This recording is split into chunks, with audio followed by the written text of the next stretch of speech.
하나 제대로 칼, 총, 핵무기 하나 없지만은, 그러나 이때 지금까지 온 세상은 교회를 핍박하고 박해 했었던 시대도 있었지만은, 심지어 불을 태우고 예수 믿는 사람들을 잡아 가두기도 했었지만은 여전히 교회는 존재합니다. 러시아에도 중국에도 공산치하 속에서 모조리 교회들을 다 못을 박아서 폐쇄했었고 불을 질렀었고 사람들을 죽였지만은 교회는 남아 있었습니다. 모스크바에서 시골로 가면은 지하 교회들이 구석구석 남아 있었는데, 그 볼셰비키 혁명을 통해서도 다 죽이려고 했었던 교인들은 살아남아 있었습니다. 그리고 그들이 불렀던 교회 찬양들이 한국 같은 부흥 같은 찬양이었는데 그분들이 부르고 있었습니다. 모스크바에서 비행기 한 2시간, 3시간 체첸 지역까지 안 가고 모스크바까지 안 가더라도 그 시골 구석구석에 농촌에 사람들이 교회를 지키고 있었고 찬양하고 있었습니다. 대충 기억에는 너희들 하나님, 창조주 하나님을 거역했느냐 버렸느냐, 그러나 여전히 하나님은 온 세상의 창조주이시다, 이런 가사로 불러지는 그런 찬양이었는데, 러시아 구석구석에서 교회마다 부르는, 누가 지었는지는 알 수 없었지만 본인들도 그랬습니다. 그런 찬양을 부르고 있었습니다. 총을 가지고 불을 가지고 교회를 닫았지만은, 그리고 사살을 했지만은, 순교를 당했던 많은 사람들이 있었지만은 교회는 없어지지 않았습니다. 이 세상에 교회만큼 강력한 곳은 없습니다. 그곳에나 성령이 역사하시고 하나님의 말씀이 역사하고 생명의 역사, 바로 예수 그리스도의 십자가가 있기 때문에 세상의 독재자들이 교회를 짓밟았고 전제 군주 국가들이 교인들을 잡아갔었고, 그래도 교회는 여전히 남아 있었습니다. 중국의 그 문화혁명을 통해서 수많은 그리스도인들을 죽였습니다. 수천만 명이 대약전 운동을 통해서도 죽었지만은 그리스도인이라는 이름 때문에 죽음을 당한 사람들이 굉장히 많았습니다.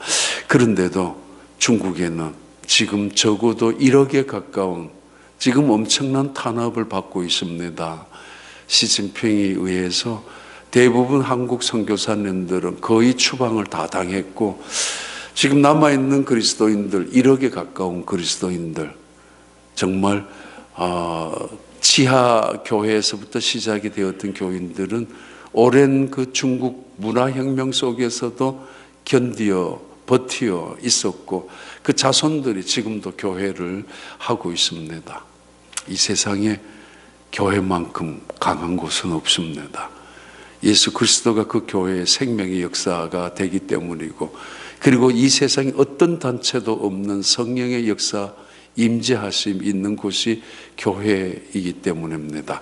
여러분의 교회가 그런 강력한 교회, 세상에 어떤 힘도, 바로 음부의 권세도 흔들 수 없는 놀라운 교회, 그래서 천국 열쇠를 갖고 하늘 문을 열며 그 천국 열쇠를 가지고 세상을 이겨나가는 교회가 되길 바랍니다.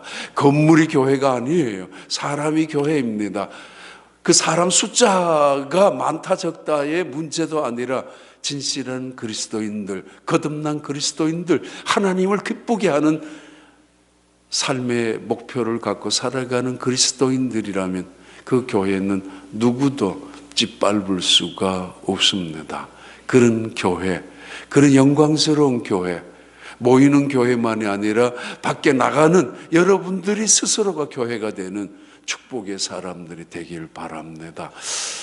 1950년 12월 24일 원산 흥남에 유명한 철수작전이 있었죠. 흥남부두에서 미군이 2개 사단 병력이 포위가 되어서 중공군에 의해서 그 미군 군 부대를 철수시켜야 되는 작전이 있었는데 그게 그 유명한 흥남 철수 작전이었습니다. 거기에 한국 군인도 일개 소대병력이 함께 있었는데 이 철수를 위해서는 굉장히 많은 배들이 필요합니다. 흥남에 전부 집결해가지고 중공군에 의해서 포위되어진 미군 부대가 부두 한국까지 와야 합니다. 근데 하여튼 그 철수 작전이 성공적으로 왔는데 거기에 많은 배들 중에서 한 배, 전쟁이 되면은 많은 상선이나 어선까지도 때로는 유람선까지도 전쟁 때는 전쟁에 그게 작전에 투입되는 그런 법률이 있는가 봐요. 근데 하여튼 미군 철수 작전에서 많은 상선들, 무역선들도 함께 참여하게 되는데 그 중에 배 하나가 메르더스 빅토리아호라는 배가 그건 상선에 가까운 무역선에 가까운 그런 배입니다. 그 배 이름이 메르더스 빅토리호이지만은 기네스북에 올라 있는 그리고 현재 전 세계에서도 기적의 배라고 불리워지고 있는 배가 됩니다.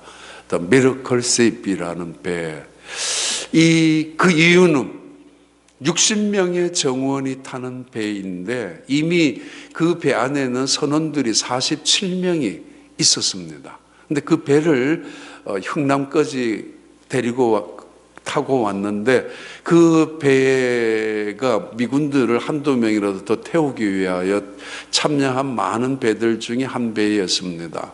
근데 더 이상 태울 수 있는 여유는 13명 밖에 없습니다. 60명 정원인데 47명이 이미 타고 있었기 때문에 13명만 더 태우고 돌아가야 될 배인데 이때 현봉학이라는 한국 전도사님 한 분이 계셔서 그 메르더스 빅토리호의 선장인 레너드 라루 선장에게 쫓아가서 사정을 했습니다.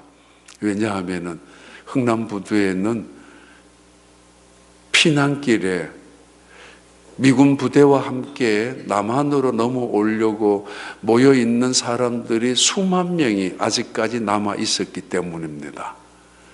그래서 선장에게 현봉학이라는 그 전도사님이 마침 통역을 할 수 있는 분이기 때문에 통역을 하면서 저분들을 그냥 내버려 두고 간다면은 중공군들이 내려올 거고 북한군들에 의해서 모조리 다 죽게 될 것입니다. 이미 짐을 싸가지고 남한으로 피난 가려고 모여 있는데 대부분은 이렇게 저렇게 다 다른 배를 타고 떠났지만 마지막 남아있는 사람들이 있단 말이에요. 수만 명, 거의 4만 명이나 되는 사람들이.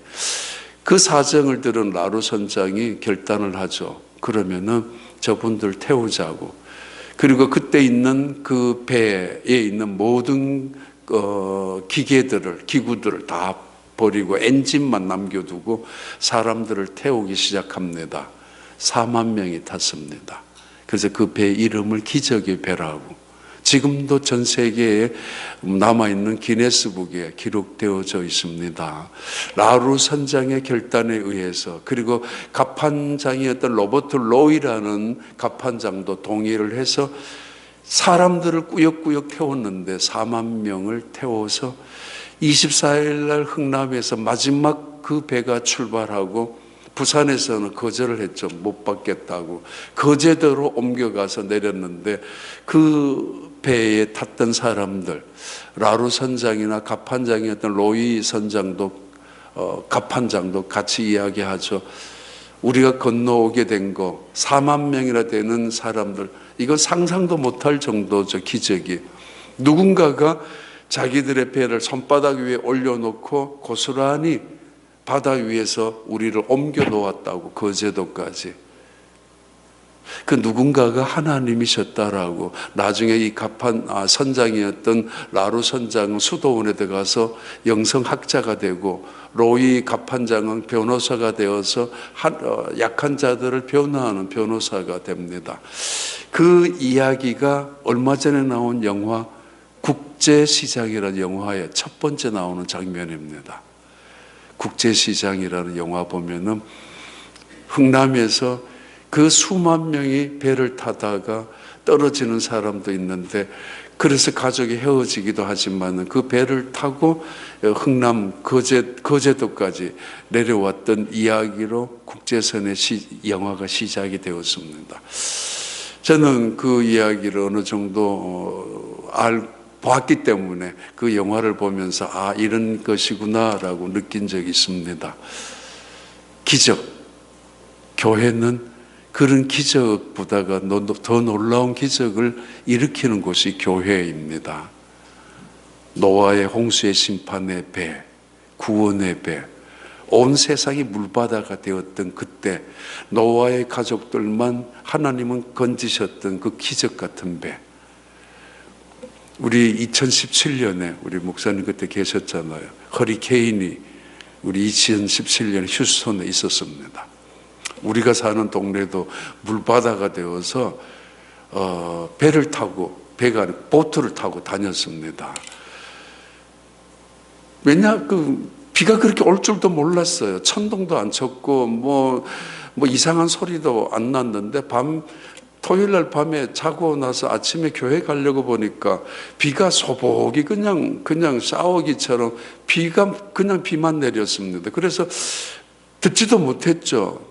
그래서 주일날 아침에 당연히 교회 가려고 문 열고 준비하고 밖에 나갔는데 비가 도로에 쫙 깔렸고, 그리고 차에 차를 다 덮어놓고 있었습니다. 차가 잠겼어요. 물에. 도로 옆에 세워둔 차마다. 깜짝 놀랐죠. 아니 뭐야. 그래도 할 수 없이 다시 들어가서 옷을 바꿔 입고 비닐에 옷을 싸가지고, 그리고 교회는 가야 되니까 교회 전화하니까 우리 교회는 하웨이 바로 옆이기 때문에 괜찮아요. 그래서 장로님 한 분한테 전화해서 차를 가지고 그 프리웨이 높은데 거기 와 계시라고. 그래서 저는 그 양복을 비닐리에 넣고 성경책도 넣고, 그리고 이제 헤엄을 치기 시작했는데 밖에 나오면 나올수록 그 물이 점점점 더 깊어졌습니다. 낮은 지역이기 때문에 그 도로로 내려가면 내려갈수록, 그리고 그 근처에 하수도가 강이 지나가는, 계곡이 지나가는 동네라서 그 계곡에서 올라오는 물이 바다처럼 이미 쫙 퍼져 있었습니다. 저는 그때 무서운 생각도 하나도 안 들고 그냥 교회 가야 되겠다라는 생각만 가지고 헤엄을 치기 시작했는데, 헤엄을 칠 수 있었던 게 차들이 중간중간에 물에 잠겨있는 차들이 있었기 때문에 조금 지나서 한 1분 헤엄치고 차 위에 올라갔다가, 그리고 또 한 2, 3분 헤엄치고 또 한 150m도 안 돼요. 그런데 적어도 한 30분 정도 헤엄을 쳤습니다. 밴 같은 것도 있었기 때문에 밴 꼭대기 한참 앉아 있다가 또 내려가서 또 지금 하라 그러면 못할걸요. 그때는 아무것도 생각이 안 났으니까 그 얼마나 더러운 물이고 어떤 위험한 물이고 또는 그 안에 뭐가 있는 줄도 모르는데, 그래서 일단 교회 가서 샤워하고 아슬아슬하게 예배를 시작했는데, 그래도 교인들이 올 수 있는 사람들로 와서 예배를 드렸어요. 저 쓸데없는 말인데 비가 얼마나 많이 왔는가 하면 우리 동네가 바다처럼 되었다고. 길이 노아 홍수가 거짓말이 아니라고요. 우리 집이 나중에 그 집마다 찾아다녔던 뭐 그런 사람들이 나중에 와서 그랬대요. 노아 홍수였다고. 집 고치는 사람들이 와서 그런 말을 했는데, 예배를 다 1부, 2부 그리고 다 마치고 나가지고 우리 당회 모임도 가지고 나가지고 그때서야 우리 집사람이 생각이 나가서 전화했습니다. 어떻게 됐냐고. 우리 집사람은 교회 몇 번 전화했는데 안 받으니까 이거 뭐 이런 남편이 다 있느냐고. 어떻게 됐느냐고. 그러니까 집에 물이 집 안으로 지금 들어오기 시작한다고, 아들하고. 그래서 집에 있는 가구들을 올려놓기 시작하고 이불 같은 거, 옷 같은 거 침대 위로 올려놓기 시작하는데 침대까지 점점 쳐들어오는데 뭐 하냐고. 안 데려오고. 그런 사람입니다. 그렇게 무심한 사람인데, 그래서 우리 교인 중에 송철 집사님 보트를 가지고 집 안에 가서 저 와이프하고 우리 아들하고 물이 막 들어오기 시작하는 찰나에 데리고 나왔습니다. 그리고 그 다음 날부터는 점점점 물이 더 차고 올라왔는데, 아니 세상에 그럴 수가 있어요? 차가 다니는 길에 보트를 타고 다녔다니까요. 아니 그 동네가 물바다가 되어서 어떻게 세상에 그럴 수 있단 말입니다. 노아 홍수 때 하나님은 온 세상을 물바다로 만드셨지만은 그 배, 아크라고 불려지는, 또는 베타라고 불려지는 그 배, 구원의 배잖아요. 기적이잖아요. 교회는 이보다 더 놀라운 기적이 일어나는 곳이 교회입니다. 끊임없이 구원이 나타나는, 끊임없이 예배를 통해서 하나님의 영광이 나타나는, 그래서 수많은 사람들의 기도의 응답을 통해서 기적 같은 하나님의 역사를 경험하는, 예배를 통해서 하나님을 만나는 그 영광스러운 살아계신 능력의 그 하나님, 그 놀라우신 하나님을 경험하고 체험하는 곳, 죽었던 사람이 생명을, 저주의 사람이 은혜와 축복을, 죄로 인해서 저주를 당할 수밖에 없는 사람들이 의인이 되어지는 역사가 나타나는 곳이 교회입니다. 그 교회의 역사, 기적 같은 곳이 교회죠. 4만 명이, 60명 정원에 4만 명이 탔다는 거, 그거 굉장한 기적이에요. 지금도 그런 기적을 만들 수 없지만은 라루 선장이 그랬다고 그러잖아요. 이 기적은, 하나님이 하시는 기적은 지금도 계속 일어날 것이라고. 맞아요. 여러분의 이 교회가 그런 기적이 일어나기를 바랍니다. 그 기적을 만드는 장소가 바로 마가 다락방의 교회였습니다. 마가 다락방이 120명, 그들은 기적을 만드는 사람들입니다. 그리고 그 기적을 만드는 이 사람들은 2000년 기독교의 역사를, 이 세상의 역사를 변화시켰던 놀라운 사람들이 바로 이 사람들입니다. 기독교의 역사의 시작이고, 교회의 역사의 시작이고, 복음을 이 세상에 전파한 사람들의 시작이며, 새로운 역사 BC와 AD를 갈라놓은 중요한 전환점을 만들었던 사람들 120명, 이 사람들의 역사의 시작이 바로 기적의, 또 다른 기적의 역사를 만들어 나가는 시작이었습니다. 예수님이 부활하셨습니다. 부활하신 예수님이 40일 동안 이 땅에 계시다가 마침내 하늘에 올라가셨습니다. 그 산이 감람산이었고, 그 감람산에 120명이 모였었는지 500명이 모였었는지 아니면은 70명 정도가 모였었는지 정확히는 알 수 없습니다. 아무튼 몇 명이 모여 있는 그 자리에 예수님은 그들 눈앞에서 순식간에 사라지셨습니다. 그들은 깜짝 놀랐죠. 전설적으로 동화처럼 에녹이 하나님의 나라에 올라갔다는 이야기를 동화처럼 들어왔었고, 엘리야가 승천했다는 이야기도 전설같이 이야기를 들어왔지만은, 부활하신 예수님이 감람산에서 자기들 눈앞에 그렇게 순식간에 승천하셨다는 것을 상상도 해본 적이 없었습니다. 근데 분명히 예수님은, 부활하신 예수님은, 40일 동안 이 세상에 계셨던 예수님은 마침내 승천하셨습니다. 두 가지 이유죠. 하나는 오셨던 곳이기 때문에 돌아가신 곳입니다.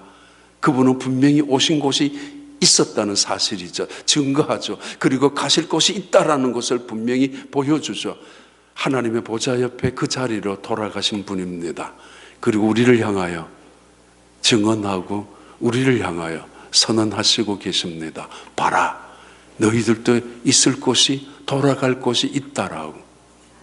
부활하신 예수님께서 아직까지 그곳을 승천하신 곳이 없다면은, 아니라면은 그분은 지금도 귀신처럼 돌아다니고 있을 것입니다. 우린 그런 예수님을 믿는 것이 아니라 부활하신 예수님, 그리고 승천하신 예수님, 그리고 지금도 하나님 보좌 우편에서 우리를 위하여 기도하시는 예수님, 그러나 언제인가 때가 되면 다시 재림하실 예수님, 우리는 그 예수님을 믿고 있습니다. 이게 기독교입니다. 종말론적인 기독교이며, 그리고 새로운 하늘과 새 땅이 시작된다는 것을 믿는, 그것이 우리의 큰 소망이 되는 것. 그래서 이 땅에서 우리는 믿음으로 승리하는 하나님의 사람들이고, 그리고 언제든지 기적의 능력을 일으키는 하나님의 구원받은 백성들입니다. 여러분, 언제인가 주님 오실 때 영광스러운 그 자리에서 주님을 영접하는, 언젠가 주님 앞에 섰을 때 정말 면류관이 여러분의 승리의 면류관이 되기를 진심으로 축복합니다. 하는 순간에 예수님은 승천하셨습니다. 그 순간에 천사들이 말합니다. 갈릴리 사람들아 어찌 쳐다보느냐? 갈릴리 사람들아 어찌하여 그렇게 멍하니 우두커니 바라만 보고 있느냐라고. 굳이 예루살렘 사람이라고 안 하고 굳이 출세한 대단한 지성인들을 이야기할 수도 있을 텐데, 어부 출신, 가난한 보잘것없는 촌사람, 시골 사람, 농촌 사람, 그들의 이름을 들먹이면서 천사가 말합니다. 갈릴리 사람들아. 그 갈릴리 사람들은 1장에 2장에 3장까지 예루살렘들이 빗대어서 또 이야기하는 그런 고유명사처럼 등장하기도 합니다. 아무튼 천사들이 말합니다. 갈릴리 사람들아 어찌하여 쳐다보고만 있느냐? 예수님은 다시 오실 것이라고, 곧 오실 것이라고, 너희들이 본 대로 다시 오시게 될 것이라고. 이때서야 정신이 번쩍 들었습니다. 12명의 제자였는지 70명의 제자였는지 500명이 모여 있었는지는 정확히 모르지만 하여튼 그 제자들은 정신이 번쩍 들면서 방금 승천하시기 전에 예수님 말씀하신 말씀이 있습니다. 너 예루살렘을 떠나지 말고 기다리라고. 우리 아버지께서 약속하신 성령이 임할 때까지 기다리라고. 그리고 내가 너희들에게 여러 번 분부하고 가르친 거 있지 않느냐? 똑같은 그 성령 임할 때까지 예루살렘을 떠나지 말고 기다리라고. 그러면 그 성령이 임하면 너희가 권능을 받고 예루살렘과 유다와 사마리아와 땅끝까지 이르러 내 증인이 될 것이라고 예수님은 그들에게 명령하셨고 약속하셨습니다. 방금 그 말씀을 마치자마자 예수님은 승천하신 것입니다. 너무도 황홀하고 너무도 급작스럽게, 아니 너무도 상상도 못하는 순간에 자기들 눈앞에 사라진 그 예수님, 그들의 눈은 하늘을 바라보고 있었고 그들의 발은 움직일 수 없는, 너무도 당황했기 때문에 갑작스러운 일이었지만은 그들은 깜짝 놀랐습니다. 그 순간 예수님 말씀하신 말씀 앞에 그때서야 정신을 차리면서 맞아, 예루살렘을 향하여 돌아갑니다. 그들은 갈릴리로 돌아가고 싶었고 그들은 예루살렘을 떠나고 싶었습니다. 다시는 예루살렘 가고 싶지 않았습니다. 거짓 종교인들이 모여있는 예루살렘 성전에 가서 상처만 받았던 제자들이었기 때문입니다. 그래서 그들은 떠나고 싶었습니다. 근데 예수님이 말씀하셨습니다. 떠나지 말라고, 기다리라고. 성령이 임할 때까지, 확실한 능력이 너희들에게 임할 때까지는 기다리라고. 그래서 그 말씀 때문에 그들은 예루살렘으로 돌아왔고, 그때부터 그들은 예루살렘의 마가다락방에서 500명이었다면은 380명은 바쁘다는 이유로, 아니면 이런저런 핑계로 뭐 밥해야 되고 자식 뭐 학교 보내야 되고 뭐 아직까지는 뭐 여러 가지 이유로 핑계겸에 집으로 돌아갔을 것이고, 고린도전서 15장에 근거하면은 500명이 아니었을까라고도 짐작하지만은, 그러나 누가복음을 짐작하면은 70명 정도였을까. 그러면 70명 정도가 내려오다가 120명, 50명은 같이 따라왔어요. 아마 내려오면서 이 집 대문을 두들겼을 거예요. 가자고, 예수님이 이렇게 약속하셨고 명령하셨다라고, 가자고. 어떤 사람 전화했을 것입니다. 우리 기도하자고, 함께 모이자라고. 예수님이 이렇게 승천하셨는데 당신 예수님 살아계셨을 때 은혜 받은 사람 아니냐라고, 당신 예수님 살아계셨을 때 그 기적 속에서 축복받은 사람 아니냐라고, 이러저렇게 모여서 한 120명이 모였는지도 모르겠습니다. 아무튼 성경은 그때 모인 사람이 120명이었다고. 집회, 부흥회, 특별 집회, 뭐 여러 가지 이유가 있죠. 할 때도 있고 안 할 때도 있지만은, 또 어떤 분들은 전화해서 가자고 말할 때도 있지만은, 어떤 분들은 이걸 피해서 일부러 여행 다니기도 할 때도 있습니다. 일부러 그럴 리는 없겠지만은, 그래도 이런 시간 저런 시간에 함께 모이는 분들, 목사님 입장에서 얼마나 고마운지 모를 겁니다. 어제도 쭉 이야기하면서, 그래도 제가 보니까 정말 팬데믹에 핑계 삼아서 이것도 안 하고 저것도 안 하고 그냥 기다리고 그냥 귀찮게 안 하려고 뭐 이렇게 할 텐데, 어떻게든 팬데믹 상황 속에서도 한 분이라도 그 영혼들을 그 교회 안에서, 그 울타리 안에서 멀어지지 않기 위해서, 믿음 생활 지켜나가기 위해서 애쓰시는 모습을 많이 보았습니다.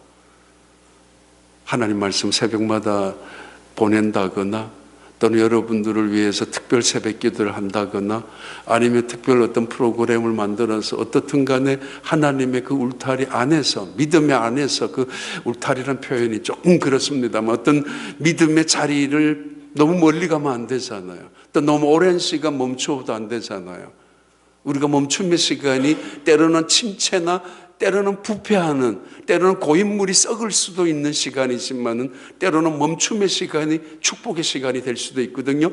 아브라함 헷셀이라는 그 유명한 사람은 우리의 이 멈춤이라는 사건은 하나님을 만나는 중요한 인생의 절정이라고 표현합니다. 인생의 막간이나 숨쉬는 휴식의 시간이 아니라 우리 인생을 다시 재일으키는 역동적인 절정의 시간이라고, 부흥의 시간이라고 그렇게 표현하기도 합니다. 아무튼 이들은 120명이 모였습니다. 이들은 바로 기적을 만드는, 역사를 바꾸어 나가는 위대한 사람들이 되었습니다.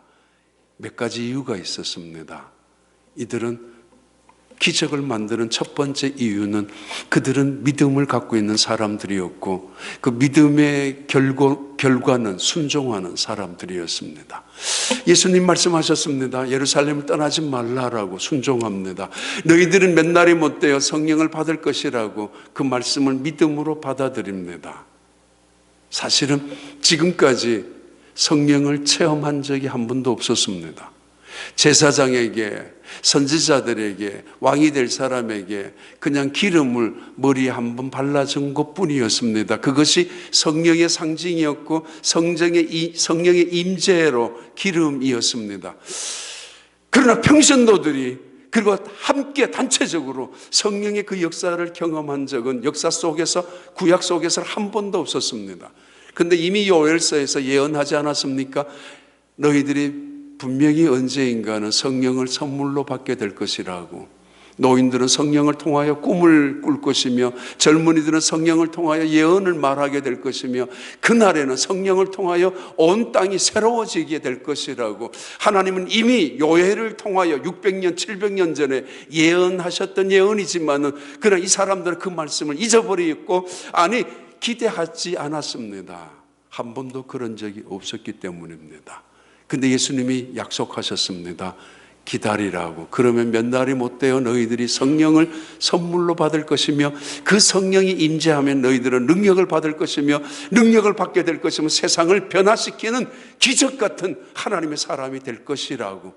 그들은 그 말씀을 순종합니다. 그리고 그 말씀을 믿음으로 받아들이기 시작합니다. 세상은 지혜자, 능력 있는 과학자들, 의료 기술자들이 탁월한 장군들이 세상을 지배하고 바꾸는 것 같지만은 그렇지 않습니다. 세상은 믿음의 사람들이 바꾸고 있고 세상은 믿음의 사람들이 감동시켜주고 있고 세상은 오늘도 믿음의 사람들이 붙잡고 있습니다. 이유는 하나님이 이 세상을 통치하시는 분이기 때문입니다. 소돔과 고모라 성, 믿음의 사람, 의인 10사람이 없어서 하나님이 그 성을 심판하셨던 이유를 알고 있지 않습니까? 하나님 오늘도 믿음의 사람을 붙잡고 계시고 그 믿음의 사람을 찾고 계시고 그 믿음의 사람을 통하여 하나님의 뜻을, 선하심의 일을 계획하시고 역사하시는 분이 하나님이십니다.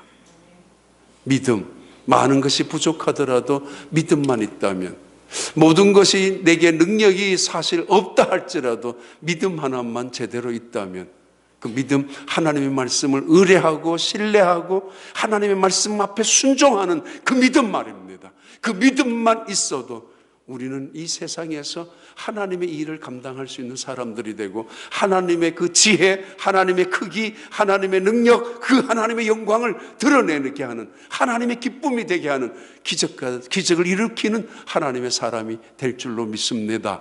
예수님 이 세상에 오셔서 언제나 다른 것 칭찬하고 다른 것 질책하신 적 없습니다. 왜 믿음이 없느냐고 제자들 질책하셨고 아직도 의심하느냐고 제자들을 나무라셨습니다. 믿음 때문에. 오병이의 기적을 보지 않았느냐? 그런데도 왜 의심하느냐라고. 아니 풍랑을 다스렸던 예수님의 능력을 보았지 않느냐? 그런데 왜 죽는다고 소리치느냐고.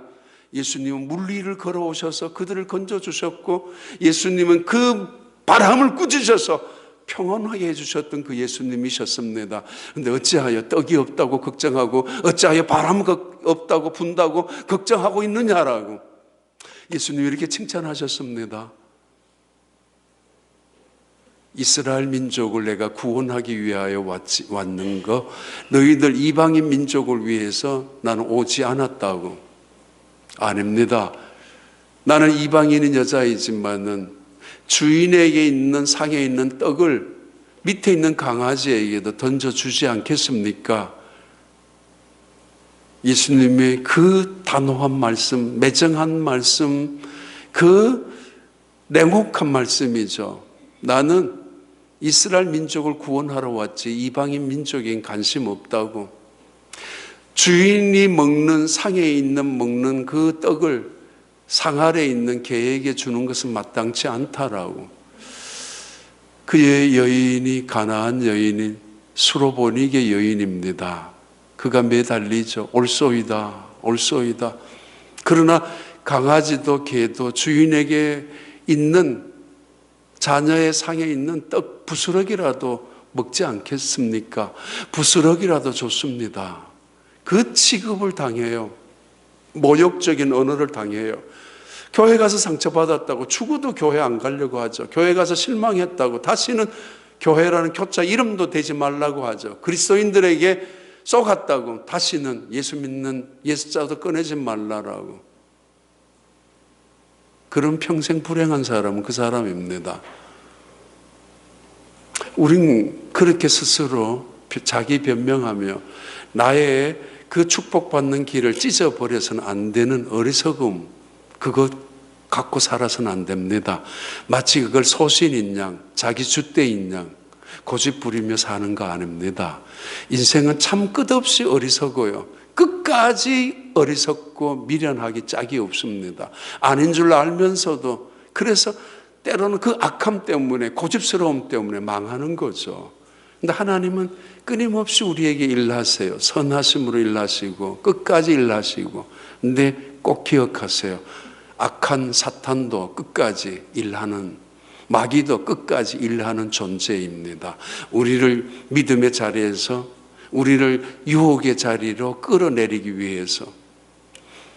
주인의 상에 있는 떡 조각이를 왜 아예 개에게 주겠느냐라고 분노합니다. 여기 외에는 교회가 없느냐라고. 아니 저 딴 것이 어떤 교회인이냐, 목사냐고, 장로냐고. 아니 당장 그러면서 떠나갑니다. 이게 무슨 교회냐고 말입니다. 믿음 없는 사람들. 수로보니게 여인은 옳습니다. 나는 부스러기라도 좋습니다. 겸손하지 않습니까? 내려놓지 않습니까? 은혜의 시작입니다. 하나님을 믿는 구원의 시작이 여기에 있어요. 믿음의 열매가, 결과는 이것입니다. 내가 어떻게 하나님을 바라보느냐 말입니다. 예수님 그랬죠. 따라 돌아가라고. 내 믿음이 너를 구원했으니까 집에 있는 너 딸이 흉악한 귀신에서 해방받았다라고 가라고. 그러면서 제자들을 둘러보면서 말씀하셨습니다. 내가 이스라엘 민족 중에서도 이만한 믿음을 갖고 있는 여자를 본 적이 없다고 칭찬하시죠. 믿음 때문에. 너무도 기쁘셨죠. 백부장이 내 하인을 고쳐달라고 이야기하러 예수님께 찾아왔을 때, 그래? 백부장 집으로 가고 있었을 때 백부장이 말합니다. 아닙니다. 여기에서 말씀만 하셔도 됩니다. 아니, 이스라엘 민족에도 그 정도 믿음 있는 사람 없는데 예수님의 말씀이 여기에서도 말씀만 하셔도 저기에 있는 내 하인이 고칠 수 있다라고 말씀하셨던 그런 믿음을 가지고 있는 백부장. 나도 내 부하를 거느리고 있는 사람입니다. 말씀만 하세요. 여기에서 내가 감당치 못합니다. 당신 같은 대단한 그 하나님의 아들 메시아를 우리 집에서는 감당할 수 없습니다. 장군이에요. 장교예요. 내정도 훈장 달려 있습니다. 계급이 있습니다. 그 정도는 뽐낼 수 있고, 그래 내정도 계급이라면은 예수님 데리고 가더라도 괜찮을 거라고 생각하고 다른 사람들에게 뭐 위세 보일 수 있습니다. 봐, 나야. 근데 아닙니다. 여기에서 말씀만 하세요. 그러면 내 하인이 고침을 얻을 것입니다. 예수님 그랬잖아요. 야, 이런 믿음을 갖고 있는 사람을 내가 본 적이 없다고. 그거 기적의 원인이죠. 동력이죠. 믿음이라는 거. 밤새 그물을 내렸지만 한 마리도 잡지 못했습니다. 그러나 말씀에 의지하여 내가 그물을 내리겠습니다. 자신의 경험이 있어요. 노하우가 있었어요. 밤새도록 이미 그물을 내렸는데 한 마리도 못 잡았습니다. 바닷가에서 잔뼈가 굵은 사람들이에요. 그런데 저쪽에서 말씀하는 그분은 어부도 아닌 것 같은 그냥 그런 분이에요. 그런데 오른편에 그물을 내려, 깊은 곳에 그물을 내려, 이상하게 그 말씀이, 그 음성이 거부할 수 없는 음성으로 들려와요. 내 귓전을 때리는 소리가 아니라 내 영혼에 툭 떨어져요. 도저히 그분의 음성이지만은 누군 줄도 알 수 없지만은 범접할 수 없는 그분이 다가오는 것처럼 마치 신처럼 내게 들려주는 음성으로 내 속에 툭 떨어져요. 거부하면은 안 될 것처럼, 한가하면은 내가 손해볼 것처럼, 아니 내 영혼 속에 나를 흔들고 계세요. 그 말씀이 깊은 곳에 그물을 내리라고. 하나님의 말씀이 천근만근 무게처럼 내 영혼 속에 들어와서 내 영혼을 흔들기 시작합니다.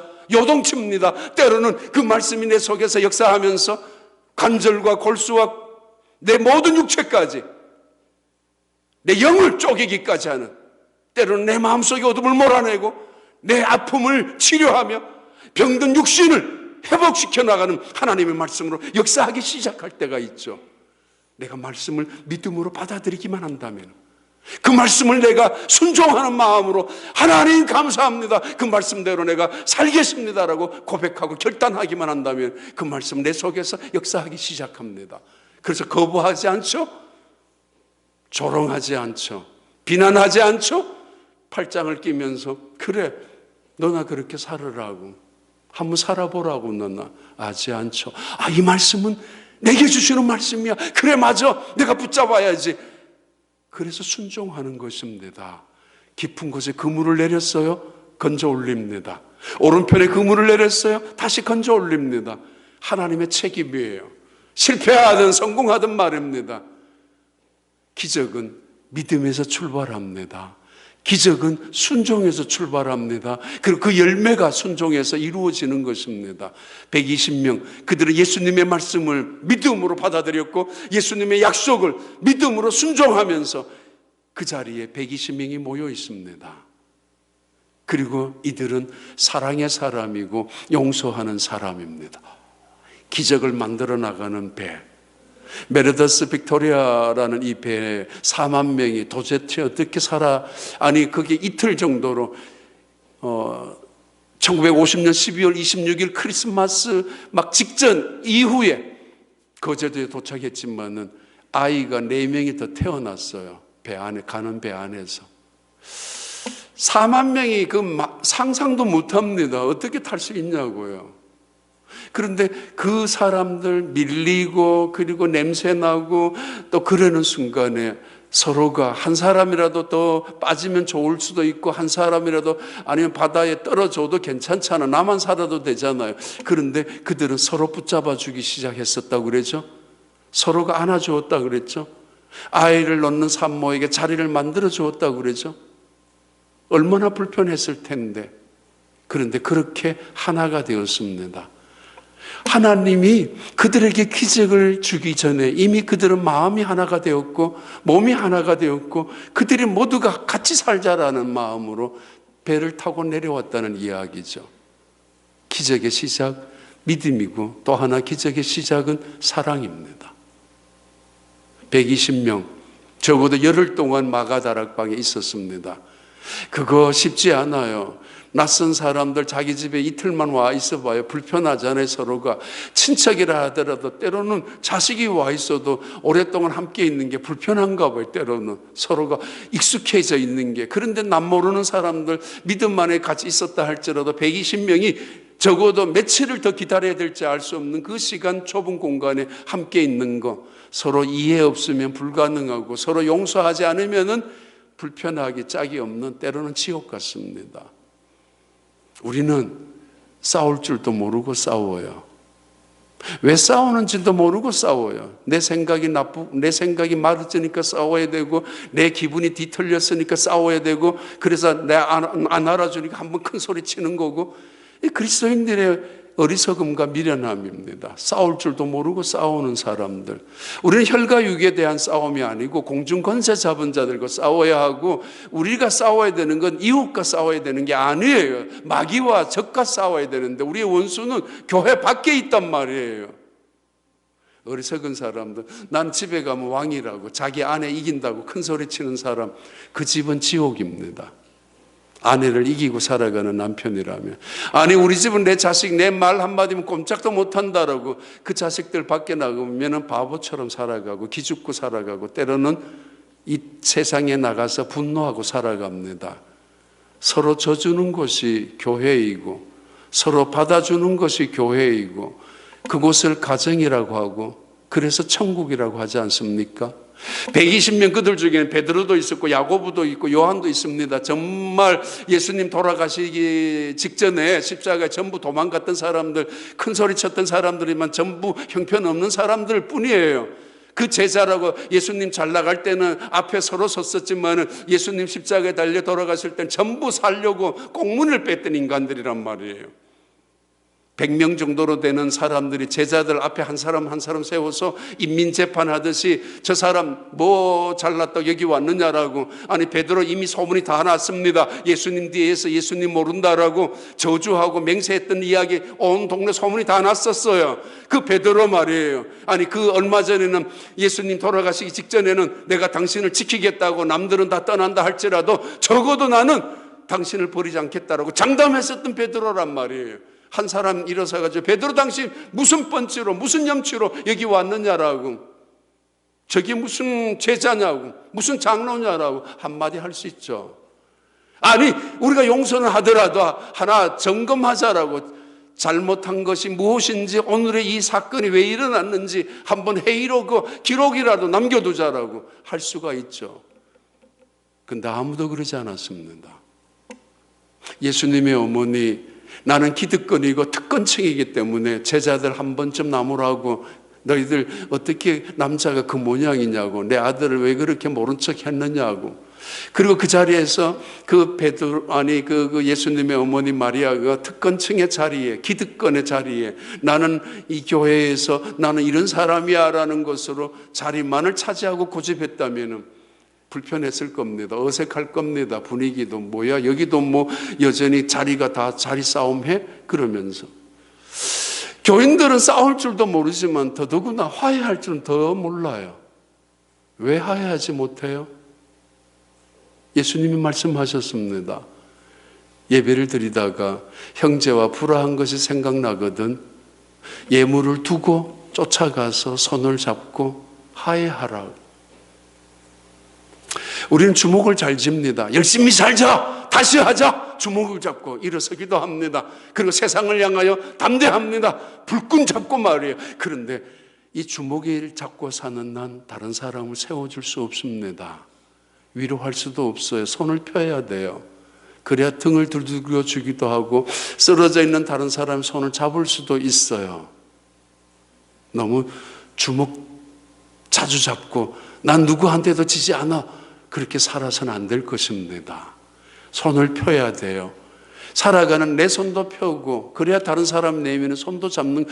우리 팬데믹 때문에 너무 주목 인사를 하는 바람에 때로는 입마치 주목을 다시 펴려고 생각지도 않고, 그럼 이 세상에 주목 잡고 살아가야 돼, 이렇게 살아가는, 때로는 오기로 때로는 객기를 부리며 살아갈 때가 있지만은 예수님은 손을 펴셨어요. 우리가 연약할 때 손을 내미셨고, 우리가 죄인 되었을 때 손을 펴서 죽으셨고, 그리고 우리가 여전히 원수 되었을 때에도 우리를 위하여 죽으시고 다시 부활하셔서, 부활하신 예수님께서는 제자들에게 말씀하셨잖아요. 한 사람 한 사람 손을 잡아주셨잖아요. 서로 사랑하라고. 너희가 내 제자인 줄 그래서 알게 될 것이라고. 너희들 서로 사랑하라고. 이로써 내가 너희들을 사랑한 것 세상 사람들 알게 될 것이며, 서로 사랑하라. 내가 너희들을 사랑한 것처럼 사랑하라고. 그래야 되지 않습니까? 하나님을 기쁘게 여기는 사람들, 그들은 사랑의 사람, 용서의 사람, 그리고 화해의 사람들입니다. 화목케 하는 자는 복이 있나니 저희가 하나님의 아들이라 칭함을 받을 것이며, 그러나 불화를 일으키는 사람, 분쟁을 일으키는 사람, 어디 가도 그 사람이 보이면 불안한 사람들 있잖아요. 그러나 어느 가도 그 사람이, 그분이 계시면은 이런 일이 안 이루어졌을 텐데, 우리 장로님, 우리 권사님 계셔서 이렇게 화목이 이루어지는 그런 사람이 되어야지. 안 그래요? 이 120명, 그들은 지금 문 밖에서는 문제가 터집니다. 여전히 서슬프런 로마 군인들이 찾고 있습니다. 문 밖에서는 여전히 대제사장 일당들이 제자들을 붙잡을 수도 있습니다. 한꺼번에 120명이 모여 있다면 모조리 더 좋은 기회입니다. 데리고 붙잡힐 수 있습니다. 그런데 그럴수록, 불안할수록, 외부에서 핍박할수록 오히려 그들은 더 단결했었고, 그들은 더 사랑으로 하나가 되었고, 더 화목을 만들었습니다. 왜 우리끼리 싸워요? 왜 우리끼리 서로 원망해야 돼요? 세상과의 싸워야 될 우리가, 마귀와 싸워야 될 우리가, 하나님의 영광을 위하여 세워짐 받았는 우리가 왜 싸워요? 그들은 사랑합니다. 용서합니다. 누가 잘했니 못했니가 아니라 하나님 안에서, 그게 성령의 역사를 받기 시작하는 출발점이었어요. 받는 그릇이었어요. 더러운 그릇은 받을 수 없습니다. 결론을 드리면 이들은 기도하는 사람들입니다. 세상을 어떻게 바꿔요? 기도로 바꾸죠.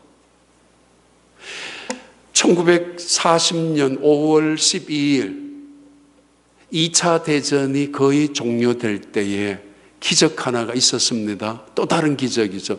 랑게스타라는 미러컬, 랑게스타. 영화도 나오고 책도 나오고 30만 명이나 되는 연합군, 영국 군인이 거의 20만 명 이상이었고, 나머지는 프랑스와 더불어서 연합군대가 지금 독일 기갑 전차 부대에 의해서 쫓기고 있는 상황인데, 그 군인들이 전부 어디에 모였는가 하면은 프랑스 남북부 지역에, 남북부가 말이 안 되네. 그 영국과 가까운 랑게스타, 그 프랑스에서 왼쪽 그 바다 근처에 랑게스타에 30만 명의 군인이 모였습니다. 철수하려고. 그런데 이제 독일 군대가 이틀이면은 쫓아와서 그들을 다 섬멸할 수가 있는데, 이걸 알았던 영국 처칠 수상이 온 백성들의, 국민들에게 라디오 연설을 통해서 연설을 했습니다. 여러분의 자식들이, 우리의 자식들이 지금 독일 기갑 부대 앞에 죽을 위기에 놓여져 있습니다. 이틀 만에 올 수 있는데 그 기갑 부대가 이 랑게스타까지, 그러면 우리는 빨리 철수를 안 시키면은 다 죽을 수 있습니다. 지금부터 기도합시다. 금식 기도를 선포했는데, 그 금식 기도를 선포하고 나서 놀라운 일들이 시작이 되었죠. 독일 기갑 부대가 프랑스 랑게스타를 올라오는 그 길목마다 하필이면 폭우가 쏟아지기 시작해가지고 전차가 탱크 부대가 움직이지를 못하게 됩니다. 역사적으로 남아있는 진실이고, 이건 확실하게 영화도 나오는, 증언하는 기적 같은 사건이라고. 그래서 이틀 만에 도착할 수 있는 그 길을 그들은 일주일 만에 기갑부대가 도착했지만은, 기갑부대가 도착할 때는 이미 랑케스타에 모여 있었던 30만의 군인들은 다 철수한 이후였습니다. 어떻게 그런 일이 가능했는가? 금식하고 있는 순간에 영국 국민들의 전부, 왕궁에 있는 유람선까지, 모든 상선, 그리고 군함들이 모조리 다 이 랑게스타로 모이기 시작했었고, 다른 나라 노르웨이, 덴마크 있는 그런 배들도 이 30만 명이 되는 군인들을 철수시키는데 연합작전으로 모여들기 시작을 했습니다. 근데 이 바다에는 폭우 하나, 바람 하나, 파도 하나 일지 않았다고요. 이쪽에 육지에는 그 폭우가 내려치고, 그래서 탱크 부대가 올라가지를 이동을 못했는데, 이 바다에는 고요하게, 그래서 아주 안전하게 영국의 왕족의 유람선까지 왔었다니까, 그 군인들이 안전하게 다 철수할 수 있었다고 합니다. 기적의 또 다른 배 또는 기적의 또 다른 철수 작전이었는데 그때의 기적은 기도의 힘이었습니다. 교회만큼 강한 곳은 없습니다. 그런데 솔직히 이 세상에 교회만큼 약한 곳도 없습니다.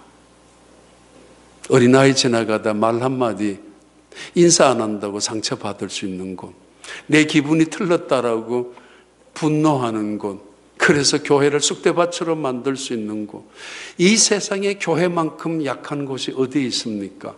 그래서 2번, 3번, 4번 싸울 수도 있는 곳, 싸우면 깨어지는 곳, 그것이 교회입니다. 왜냐하면 성령이 떠나가기 시작하면, 왜냐하면 사람의 소리가 커지기 시작하고 하나님의 말씀이 약해지기 시작하고 내 기분이 하나님의 마음보다 더 소중한 줄 여기고 내 생각을 더 귀하게 여기는 사람들이 모여있는 한 그 교회는 세상에 어떤 친목회, 동창회, 어떤 계모임보다도 더 무참하게 짓밟히고 많은 곳이 교회일 것입니다. 기도가 떠나가고 말씀이 흥황하지 못하고 십자가의 주권이 넘어지고 십자가의 능력이 그리스도의 보혈이 없는 곳이라면 그 교회는 그냥 동창회 모임일 뿐입니다. 그냥 향후의 모임일 뿐입니다. 취미생활로 모이는 곳일 뿐입니다. 여가 선용하는 단체들일 것입니다. 그러나 하나님의 교회가 믿음의 교회로, 믿음의 사람들, 순종의 사람들, 하나님의 교회가 화목을 일으키며 사랑과 용서를 품고 그리스도인의 사랑을 갖고 있는 교회, 그리고 그 교회가 기도하는 일에 힘쓰는 교회라면 이 세상에 누구도 건드릴 수 없는 교회가 될 것입니다. 그들은 기도하는 사람들이었습니다. 왜요? 예수님이 약속을 믿었으니까. 어떻게 해요? 전혀 기도에 힘썼습니다. 한 번쯤 해보는 기도가 아닙니다. 목숨을 걸었습니다. 기둥에다가 자신의 몸을 묶어놓는 상태로 전혀 기도에 힘썼다는 뜻입니다. 온 몸과 마음을 다해서 언제까지요? 하나님의 약속이 이루어질 때까지. 그것이 열흘이라는 사실을 몰랐습니다만 열흘 만에 그들은 성령의 임재를 경험합니다. 그날이 오순절이었습니다. 그래서 그날 오순절 성령의 역사를 통하여 세상의 역사는 바뀌어지기 시작합니다. 120명이었지만 아무도 주목하지 않았고 아무도 관심 없었지만 역사는 120명 마가다락방의 기도를 통하여 세상의 역사는 변화되기 시작합니다. 기독교가 시작되었고 교회가 시작이 되었고 그래서 수많은 독재자들이 탄압을 했었고 많은 공산주의자들이 교회를 불을 질렀지만 교회는 사라지지 않았습니다.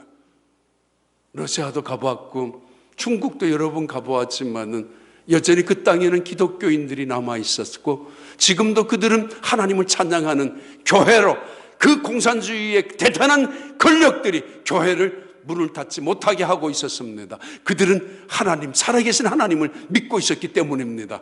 근데 정작 유럽에서 마음껏 믿어도 되는 유럽에서 때로는 미국 땅에서도 팬데믹 때문에 핑계 삼아서 교회를 안 가는 사람들이 늘어나기 시작했었고 때로는 그 명분 때문에 그냥 적당히 온라인으로 예배를 때우기 시작하는 그런 조금은 위험스러운 세상 속에 우리는 봉착해 있습니다.